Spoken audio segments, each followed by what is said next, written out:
Tinubu the last Nigerian president? Why the Nigerian state may not survive the next evolution? What if Bola Ahmed Tinubu is destined to be the last president of a united federal Nigeria? I know that sounds dramatic, but let's take a step back. Look at the signs.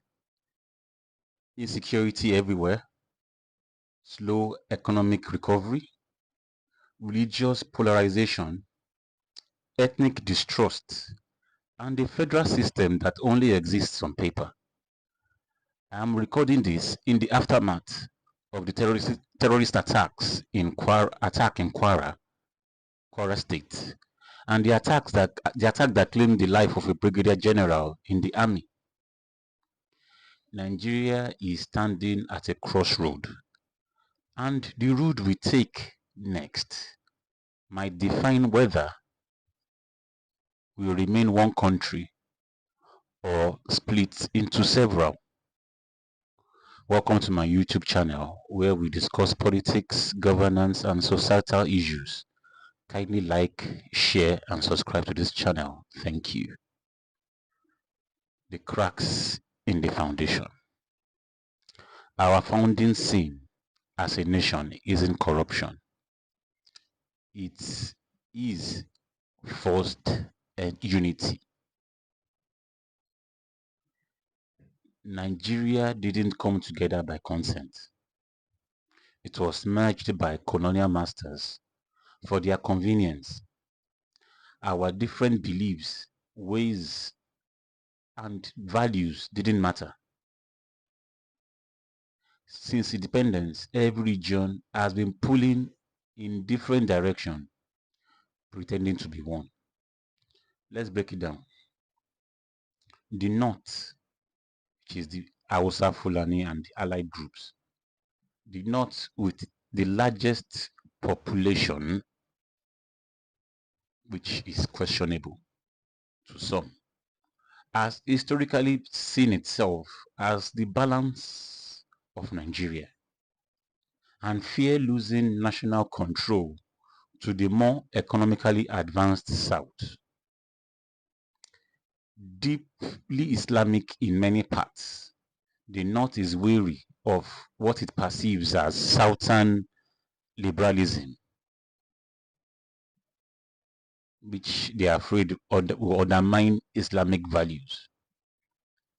The North worries that if Nigeria were to break, it will lose access to Southern oil revenues, since agriculture and solid minerals haven't replaced lost ground economically. The rise of Boko Haram, banditry, and rural poverty makes the North fear chaos if national unity weakens further. Many northern elites oppose true federalism or resource control because it could reduce their region's share of federal allocations. In short, the North values unity primarily for political strength and economic survival, and fears marginalization in a restructured or divided Nigeria. The Southwest, the Yorubas. The main concerns of the Yorubas are, or the Southwest, that they believe they carry much of Nigeria's intellectual and economic weight, but don't get fair enough or fair control over its resources or governance. The region is Nigeria's strongest voice for true federalism since the days of Awolowo, meaning each state or region should control its resources and contribute taxes to the center. After repeated clashes with elders and federal security agencies, many Yorubas demand regional police and more autonomy. The Yoruba elites worry that instability from the north in terms of terrorism, population pressure, religious conflict, could spill over and destabilize their region. In short, the Southwest wants true federalism, local control, and economic autonomy, not necessarily secession. Though some now say, if we can't restructure, then we separate. The Southeast, that are the Igbos, main concerns, the Igbo feel locked out of national power since the 67 to 70 Biafran War. No Igbo has been president since then. The Civil War left deep scars, mass killings, starvation, and loss of property. And many feel Nigeria never truly reconciled. Despite being entrepreneurial in nature, Igbos say federal infrastructure and investments deliberately bypass their region. Many Igbos see the Nigerian project as a colonial contraption that has never treated them as equals. In short, the Southeast central demand is justice, equity, and self-determination, either through restructuring or a peaceful Biafra.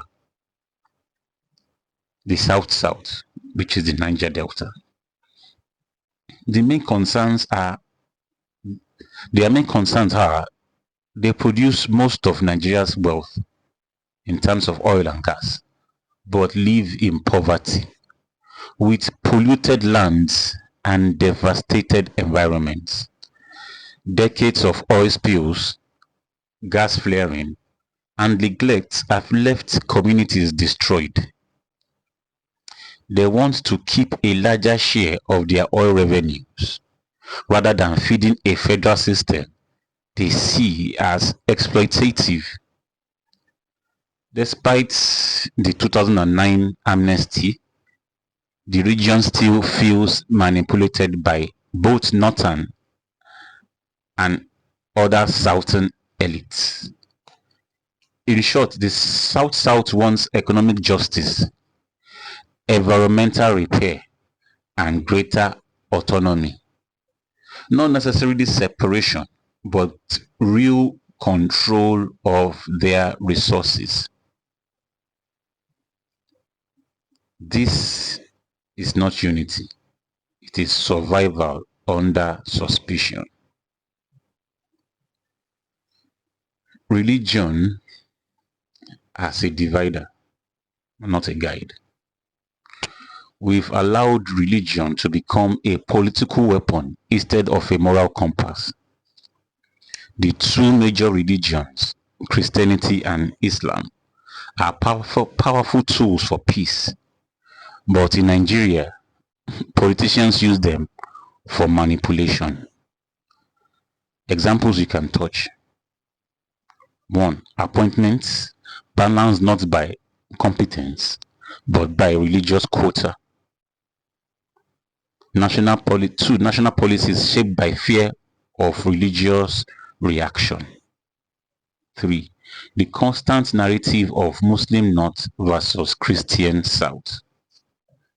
In a country that is divided, how do you build loyalty to a flag when people already belong to different kingdoms? The failed federalism. Our so-called federal system is a fraud. There's no sugarcoating it. States can't control their own resources. Local governments answer to governors, not to the people. And the federal government, which should be a referee, is the biggest player on the field. It's not federation. It's not a federation. No. Nigeria is a unitary state wearing a federal mask. Nigeria calls itself a federal republic, but in reality, it operates closer to a unitary system in federal disguise, with power and resources centralized at the center, Abuja. Let's break down the impact of fake federalism politically, economically, socially, and psychologically. Political impact over centralization of power. The federal government controls everything: security, police, resources, education, even local governments. States can't make bold decisions without Abuja approval. This kills innovation and breeds dependency among governors who wait for federal allocations every month instead of developing their states. Weak subnational governments. Governors behave like federal branch managers. Local governments are controlled by states, which are themselves controlled by the center, leaving the grassroots voiceless. Endless power struggles. Every election becomes a life or death contest to control Abuja, because power at the center means control over everything. Instead of cooperation, regions fight for access to federal power, further deepening ethnic suspicion. Now, economic impact. Dependence on oil revenues. Because Abuja collects oil money and shares it out, states have no incentive to create wealth locally. The result? A nation addicted to sharing formula politics rather than production formula economics. Uneven development. Resource-rich areas like Niger Delta are poor and polluted. Regions that should thrive and could thrive, like Southwest in tech, North in agriculture, East in trade and commerce, are trapped by a uniform system that discourages competition. Massive corruption. That's another economic impact. When resources flow from the top, everyone wants a share through connections, not productivity. The result is rent-seeking politics, where loyalty to power matters more than competence. Social impact. Ethnic distrust and suspicion. Because the federal government decides who gets what, every ethnic group suspects the other of taking more than its share. This has turned national unity into a zero-sum game.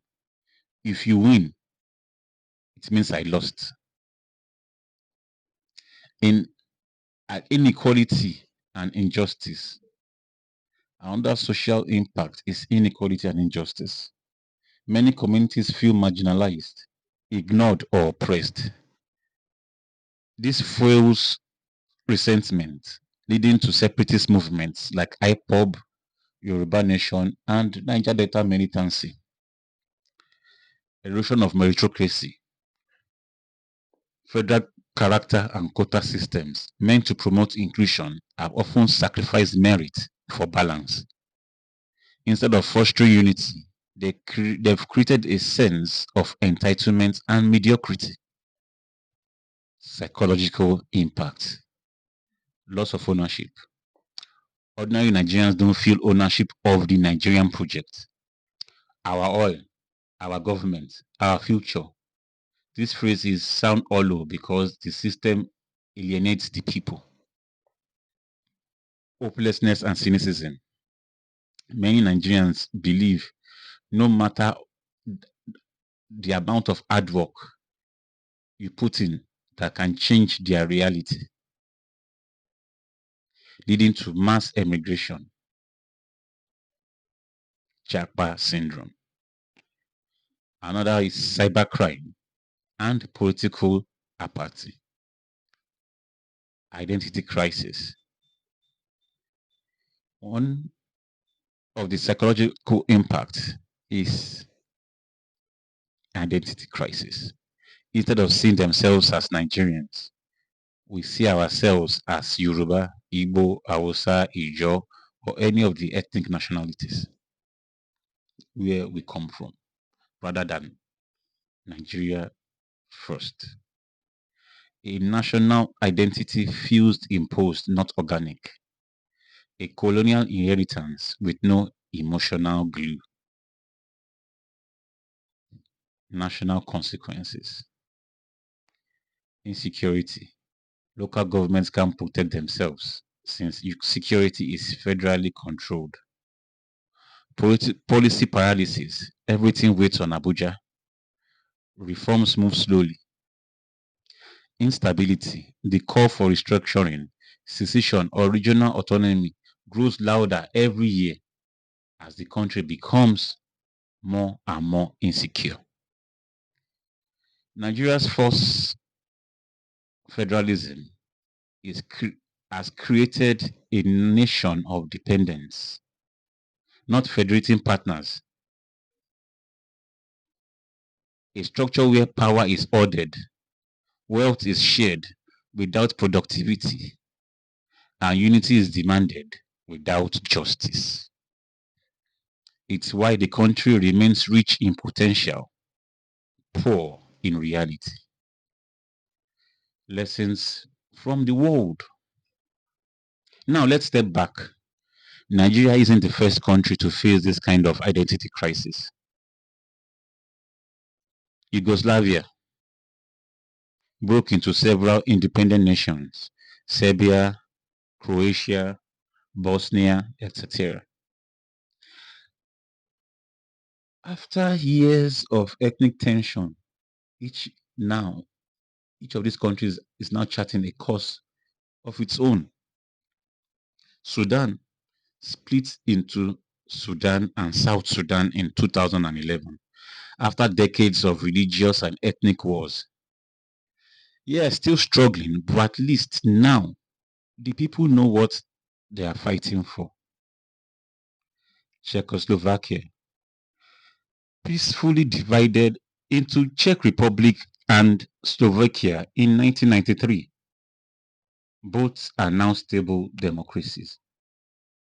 Sometimes splitting isn't destruction, it's surgery. You separate infected parts so the body can live. Alternative. The alternative, which is regional governance.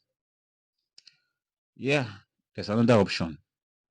True regional governance. Not secession, not civil war, just a realistic restructuring. Let the regions manage their resources, build their institutions, and compete for excellence. The benefits are enormous. Regions handle security, education, and economy. Federal government focuses on defense, foreign policy, and monetary stability. Citizens feel closer to government. Accountability grows naturally. Imagine a Nigeria where the Southwest builds its digital economy, the North leads in agriculture, the East dominates in manufacturing. That's not fantasy. That's what we had before with centralized failure.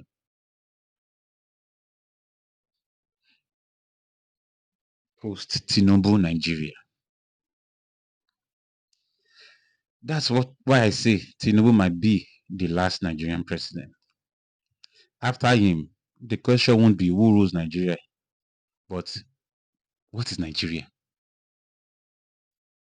The recent security incidents across the country show that the existing centralized security apparatus is incapable of keeping us safe. And the governors and local government heads require the means to protect their people whom they are accountable to. Will we evolve into a real federation or dissolve into smaller, stronger nations? Either way, something new is coming. So, what do you think? Should Nigeria restructure into regions? Or should we accept that this experiment has expired? Let me know in the comments. Don't forget to like, share, and subscribe, because the conversation about Nigeria's future must start now.